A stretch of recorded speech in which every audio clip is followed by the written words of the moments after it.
Hi guys, Techman here. Today we're going to be looking at the Explorer 500 from Jackery.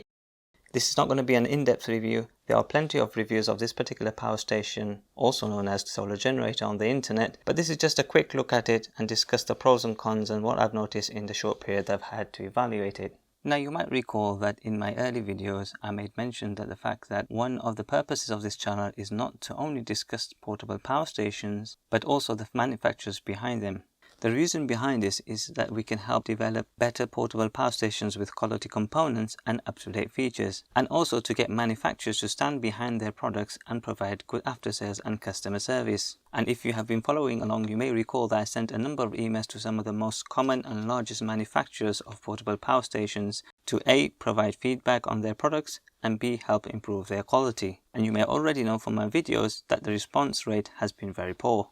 In fact, Jackery is the only manufacturer who has been regularly communicating, answering my queries, and asking me how they can improve their products. Now, Jackery are mainly based in the US and have only recently started marketing their portable power stations in the UK, which is why I have no previous experience with their products. But personally, I haven't purchased one of their portable power stations since their arrival in the UK because I believe manufacturers should move on to lithium iron phosphate chemistry cells now that they are much more affordable, they are safer, and have a longer life cycle. But having said this, about a month ago I was introduced to a new member of the Jackery development and marketing team who said, "Would you please take a look at our Explorer 500?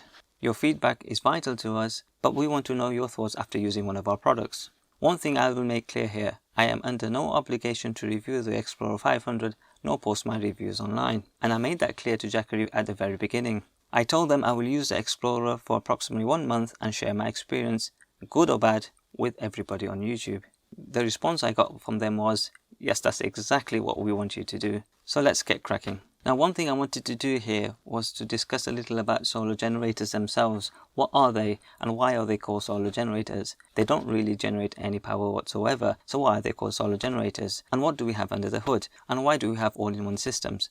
But to avoid digressing here and elongating the video by a few extra minutes, I will save that for a separate video. So if you're interested in that, stay tuned and we'll go over that in a separate video in the coming weeks. Right then, let's have a look at the unit itself. That is a great idea. The Explorer 500 is a nice and neat device. It weighs approximately 6.4 kilograms, which turns out to be somewhere between 13 to 14 pounds. It is a hefty device and not something that you'd be generally walking around with all day. The casing is made from ABS plastic and it's quite nice. And I like the orange accent and the fans on the side. There's a small LCD screen at the front. There's a button here which we press to activate the screen and switch it on, and it displays the remaining capacity of the battery as well as the input and output power, which means it will display how much power is going into the device as well as how much is coming out of the device. Now, one thing to know is this certainly isn't waterproof, so be careful when taking it out onto fielding or camping trips. Currently, there aren't many portable power stations in the market that are waterproof, so this is not a real negative, but something to bear in mind if you're going to take it out and about. Now, this unit is actually called the Jackery 500 for a reason, and that's because it houses a battery which has a capacity of approximately 500 watts, or to be more specific, 580 watt hours. The cells inside are configured to 21.6 volts at 24 amp hours, and the chemistry used inside here is lithium NMC. As for its features and ports, the Explorer 500 has only one AC outlet here in the UK. This supports up to 500 watts of AC power and a surge of 1000 watts. We have two DC outputs here, both rated at 12 volts and 7 amps. The plug here used is 6.5mm by 1.4mm. We also have a 12 volt output port here, which is your standard cigarette lighter port, and this supports up to 10 amps at 12 volts. And what's good to know is the 12 volt port here is regulated. What does that mean? That means you're going to get a constant 12 volt output port here regardless of the capacity of the battery. When measuring the output voltage, I noticed that it's regulated at 13.35 volts, and that's fantastic. Again, this means that regardless of the capacity, whether the battery is at 100% or it's all the way down to 10%, you're going to get a constant 13.35 volts DC output. We also have 3 USB output ports here, all supporting 2.4 amps, so you can charge your USB devices quite fast. However, it's good to note there's no Qualcomm 3.0 technology incorporated in the USB output ports. At the top here we have an 8mm DC input port for charging the Jackery from AC outlet. This same port is used to charge the Jackery from solar power. Remember, the Jackery has an MPPT charge controller built into the device, which means it will take the maximum energy it can from the solar panel and charge the device most efficiently. And again, next to it, we have the LCD screen here. Now, the information displayed here is very minimum. Perhaps a couple of years ago, this information would have been very useful. But nowadays, we have larger portable power stations which sport a more sophisticated display and have much more information and user controls integrated into the display. Now, on the side here, we have a built-in flashlight.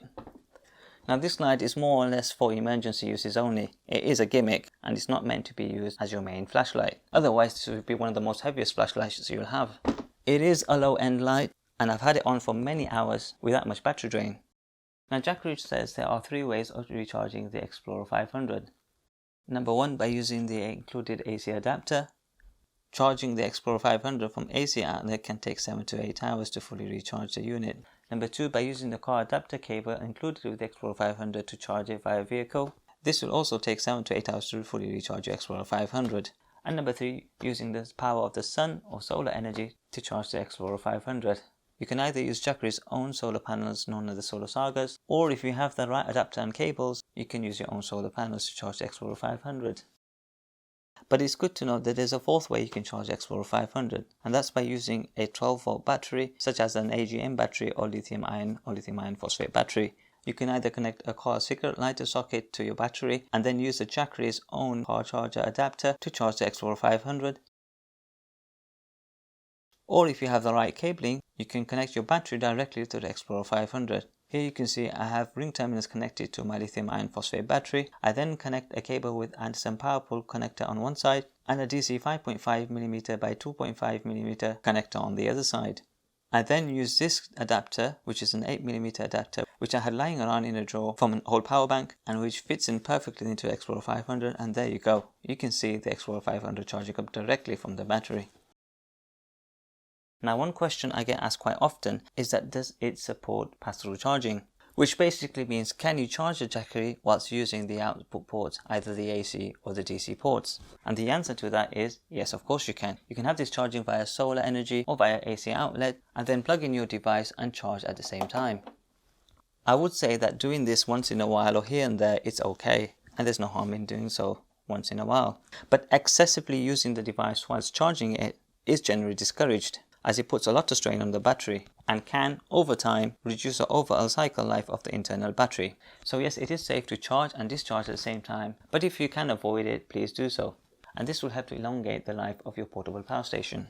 Now, I don't plan to do a capacity test of the Explorer 500, nor do I plan to do an in-depth review. There are plenty of reviews on the internet. What I want to share with you is what I think of this device after using it for about a month. Now, I've cycled this whole battery a number of times within that month, and so here, this is what I think of the Explorer 500. I think the AC inverter size is right for the capacity of this portable power station. It has a 500 watt-hour battery, and I think 500 watts is perfectly acceptable. I would have liked a larger inverter, but like I said, for the size, I think it's okay. Another question I get is, can we use these ports at the same time? In other words, can we have simultaneous charging? And the answer to that is also yes. You can have the AC and DC all on at the same time.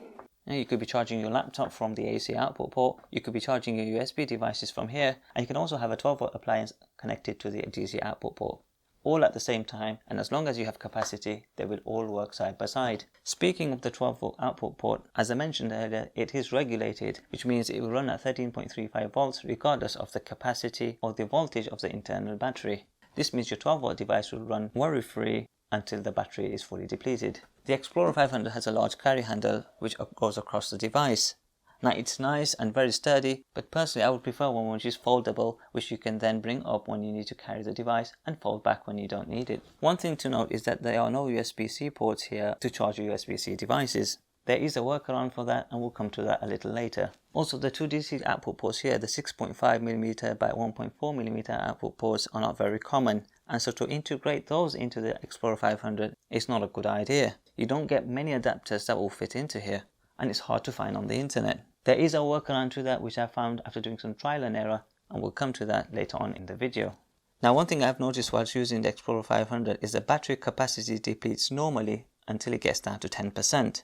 And then once you get to 10%, it depletes rapidly up to 0%. There was an initial screen flash at 10%, but I didn't get to capture that in time. But then the battery fully depleted to 0% in absolutely no time. What the hell is going on here?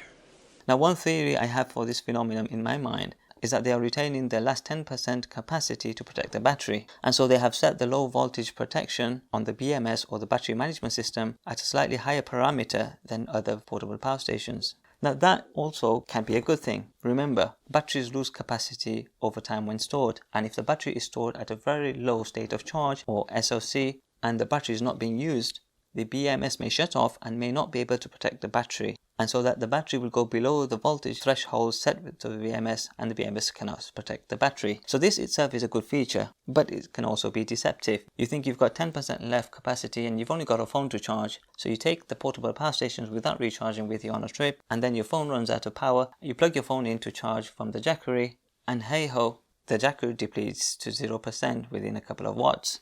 So I would advise to use the Jackery at to 10% and then charge it up, and do not take the battery out with you when it gets down to 10%. Now coming back to the Jackery again, and the fact that we had normal depletion up to 90%, and the Jackery 500 is rated to have a capacity of 518 watts. And during all of my cycles, I had noticed that Jackery itself output more than 520 watts. So it's not that we are losing 10% capacity. It just means that we have to be careful when it gets down to 10% and make sure we recharge it before we take it out. Now, what do I like about the Explorer 500?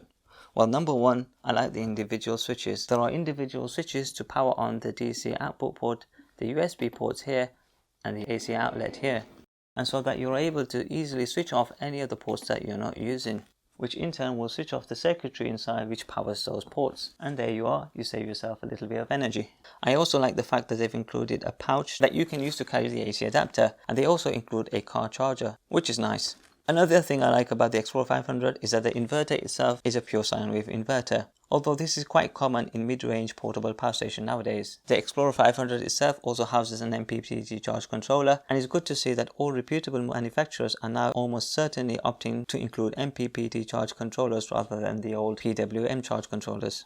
And one final thing I like about the Explorer 500 is that the fans are pretty quiet compared to other portable power stations in the market. They rarely do come on, and when they do come on, they are quite quieter than other portable power stations that I've used in the past. Now, what don't I like about the Explorer 500? Well, first of all, there's no USB-C outputs. Nowadays, with the advent of USB-C, I still can't understand why Jackery haven't integrated USB-C output ports on the Explorer 500. I understand the larger portable power stations from Jackery do have USB-C outputs, but for something of this side, I think USB-C output port is a must. And so if any of your devices require USB-C, especially your USB-C laptops, I would certainly opt for a portable power station with USB-C output ports. There's also no Qualcomm C or QC 3.0, which means some devices will charge slower. There's also the two DC output ports here, the 6.5mm by 1.5mm DC ports. It's a poor choice of a DC port. Ideally, they should use DC 5.5 2.1 or 5.5 2.5 ports used in other portable power stations. Those adapters and cables are readily available in the market. Now some people do say, why do we need DC ports here when we have a DC cigarette socket here? And the answer to that is that you can connect more 12-volt DC appliances to the Explorer, or you can expand the amount of USB ports you have. Now there is a workaround on using the DC output ports here, which I mentioned earlier, and that's by using an adapter. Now these adapters themselves are not available widely on the internet. This one actually is one that I had from an old portable power station, and this fits in perfectly into the 12-volt DC port here. You're then able to use a DC 5.5 by 2.5 or 2.1mm charging cable, which then is inserted into the adapter there, and then this can go into the device that you need to charge or power. But like I said, this really shouldn't be needed. This should have been a common plug which they use, the normal DC 5.5 by 2.1 or 2.5mm ports available on normal portable power stations. And one thing I forgot to mention earlier, there is a workaround on getting USB-C onto this device, and that's by using a 12-volt car charger adapter that houses a USB-C port. This can be plugged into the 12-volt cigarette lighter socket, and then you can connect your USB-C devices. And as the Jackery 12-volt DC port is regulated at 13.35 volts and at 10 amps, you can get up to 130 watts of USB-C power, so long as the USB-C adapter supports that much power. Another thing I don't like about the Explorer 500 is that there's only one AC outlet integrated into the device. For a portable power station of this size, I think there should be a minimum of 2 AC outlets. Another thing I don't like about the Explorer 500 is the slow charging times. it can take up to 7 or even 8 hours to charge the Explorer 500 from AC outlet. And the time is the same for charging via solar energy. It's not so much of an issue if you're always at home and using it for emergency purposes. However, any portable power station nowadays can charge within 3 to 4 hours. And I think Jackery needs to just speed up the charging times for these portable power stations of this range. Another drawback is that in the box there is no cables to connect your own solar panel to the Jackery. Jackery do have their own solar panels which has their proprietary connector, the 8mm connector, integrated into the solar panel. But if you want to use your own solar panel, you've got to get your own cables and adapters to do so. And that brings me to the 8mm port itself. Some of the larger portable power stations from Jackery as well as other manufacturers have an Anderson power pole connector next to the DC input port. And some portable power stations have a DC 5.5mm by 2.5mm input port, which means it is easier to connect your own solar panels to the portable power station. Jackery, however, use the 8mm DC port here, which means you've got to have the right adapter or use Jackery's own solar panels. And if you know me, I like Anderson power pole connectors. In fact, there's 3 things that I like. Number 1, portable solar energy. Number 2, lithium iron phosphate chemistry cells. And number 3, Anderson power point connectors. So how can Jackery improve the Explorer 500? Well, number 1, they can have faster recharging, perhaps increasing the input voltage to maybe 35 to 40 volts and allowing more amps to go into the device. And so maybe they could include a faster charger. Talking about charging, I forgot to mention that the input voltage for recharging the Explorer 500 has to be between 12 and 30 volts. And so I would urge Jackery to integrate an MPPT charge controller which has higher input range, somewhere between 12 volts and perhaps up to even 40 to 60 volts. Allowing up to 60 volts means we can use 2 solar panels in series with the Explorer 500 or maybe Explorer 1000, which is the bigger brother to the Explorer 500. Another thing I'd like to say is I genuinely think the Explorer 500 is outdated for 2021. Perhaps a couple of years ago this device would have been suitable for the market, but in the last year we've seen a huge improvement in portable power stations and newer features added into portable power stations not previously seen. And so what I would like Jackery to do is to upgrade the Explorer 500 and integrate modern technology. I understand not everybody wants a 1000 watt or 1500 watt hour portable power station. For some, 500 watts is more than enough. And so this portable power station is quite outdated and needs to be upgraded.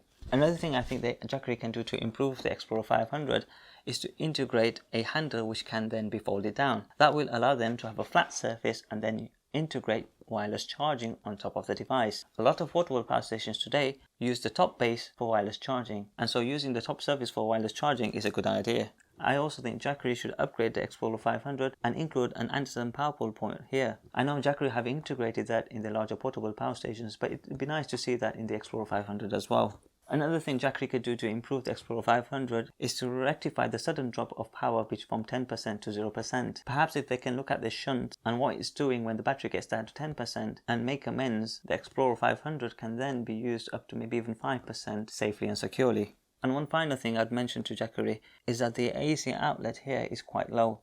And so sometimes when plugging in devices in the UK, which usually would have the AC cable running down below, there is a lot of stress on the cable. So here's the typical AC plug that we have in the UK with the 3 pins. And here I go connect it to the Explorer 500. And there you may be able to see that the cord is quite bent. There's a lot of stress on the cord. In fact, some of the AC appliances I've had thicker cabling. And so I had to lift the Explorer 500 just to plug it in. And so perhaps Jackery can look into this issue and see how they can rectify it. So who is the Explorer 500 for? Well, I'm not going to go and recommend it to everybody. So here I'm going to do something a little different.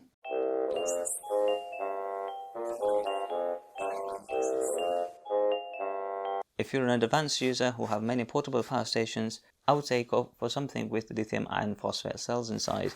And that's where again I would urge Jackery to include lithium iron phosphate cells in their portable power stations.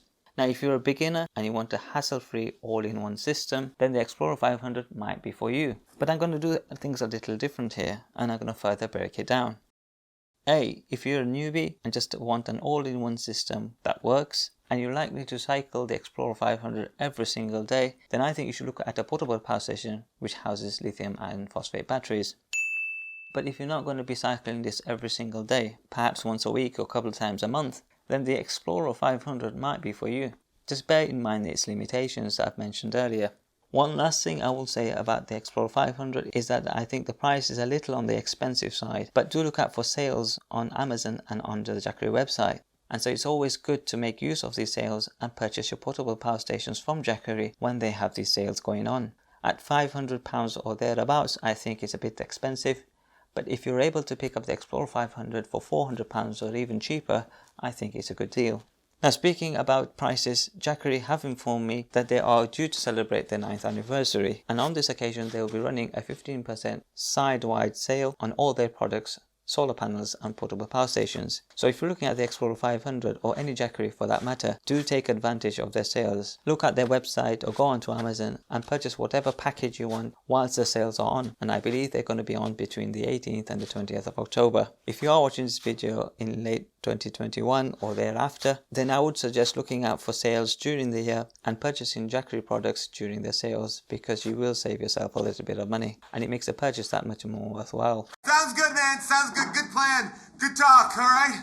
Right guys, so that was my experience with the Explorer 500 after using it for a month. All these opinions are of my own, and I sincerely hope Jackery would integrate some of what I've said into their future builds. I hope this video has been helpful to you. Do ask your questions or leave your comments in the comment section below, and feel free to answer each of those questions. Stay in touch and let me know how your Jackery has been working. Have you purchased Jackery products in the past? And what are your experiences? Let me know in the comment section below, or reach out to me on Twitter with your photos and short clips. And who knows, maybe in the future I may include them in one of my videos. Is there anything that you'd like to add to my recommendations to Jackery on how they can improve their portable power stations? I have said I will continue communicating with them to help them improve their products, so please do let me know what you'd like to be integrated into Jackery portable power stations, and I will forward that on to Jackery so that they understand what the demands of the consumers are and what their users would like to see in portable power stations.